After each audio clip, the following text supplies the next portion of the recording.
Živali so po vsem svetu vir zaslužka. Kitajski ribiči na primer prodajajo plavuti morskih psov za gurmanske poslastice, afriški trgovci pa služijo s prodajo slonovih oklov za nakit in zdravila.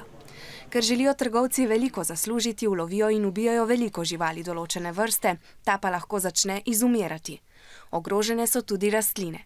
Zaradi pretirane želje po zaslužku, okoljskih sprememb in krčenja življenjskega prostora je tako ogroženih 35 tisoč različnih živalskih in rastlinskih vrst, ki bi lahko izumrle, torej izginile z našega planeta. Da bi zaščitili živalske vrste, omejili pretiran lov in trgovanje, so jih predstavniki držav podpisnic CITES-a umestili na poseben seznam. Na tem seznamu so po letošnjem srečanju CITES-a gekon, morska krava, manta oziroma morski vrak ter različne vrste želv in morskih psov.